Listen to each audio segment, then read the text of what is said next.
Ibani na kwa vipi mwanahabari 254 TV, hujambo na karibu kwenye makala hizi. Usisahau kusubscribe, kulike na vile kushare. Sasa kuna issue fulani ambao nafuatilia kwa karibu zaidi kwenye mtandao wa kijamii. Sasa ni video ambazo zimekuwa zikitembea kwa kasi zaidi kwenye mitandao ya kijamii, ikionyesha vijana ambao ni wa Kenya ndio wanatengeza maudhui. Sasa ni maudhui ya kuwakera wapita njia ambao huwa wanapiga mishe zao katika maeneo ya Kariakoo na hata sehemu za Eastleigh. Sasa hawa ni vijana ambao mara nyingi lengo lao huwa ni kutengeza maudhui ndio, lakini wakati fulani pia huwa wanakera, kwa maana wana target watoto wa kike na vile akina mama. Sasa ile hali ya wao kuchukuliwa video wakijaribu kuwa harass au watoto wa kike na wanadada ambao wanapita katika maeneo husika.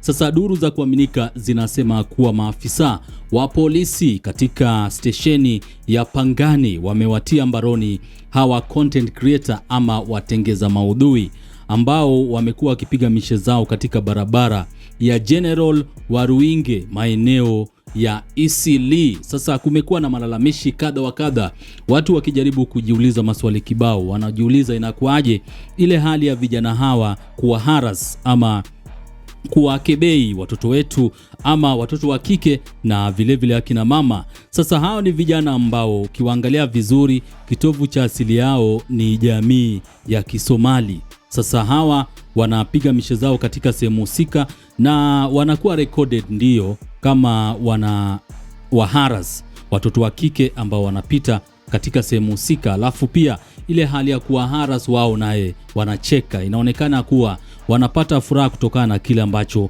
wanachofanya katika sehemu husika. Sasa wengi wamekuwa wakitag DCI ama kitengo cha ujasusi nchini Kenya, wakisema kuwa bana inafaa muwajibike kuhakikisha kuwa hawa vijana wamewajibishwa, kwa maana kuna contents nyingi ambazo watu wanaweza tengeza, si hizi tu ambazo zinakera wananchi. Kwa hiyo kuna mapicha kwenye mitandao ya kijamii ambazo zinatembea kwa kasi zaidi zikiwaonyesha vijana hawa ambao wametiwa mbaroni na maafisa wa polisi katika maeneo ya Pangani. Kwa hiyo wakati huu wako katika stesheni ya Pangani Police Station, wanasubiri kufunguliwa mashtaka ama kupelekwa mahakamani. Kwa mjuli hii ukiangalia vizuri ni harassment, public disturbance na vile sexual harassment pia, kwa maana wale ambao wanafanyiwa ukebei ama kukebeiwa na vijana hawa ni watoto wa kike na vile akina mama. Kwa hiyo ni jambo jema ndio, kwa maana wananchi sahihi wameshapata kile ambacho tunachokita utulivu.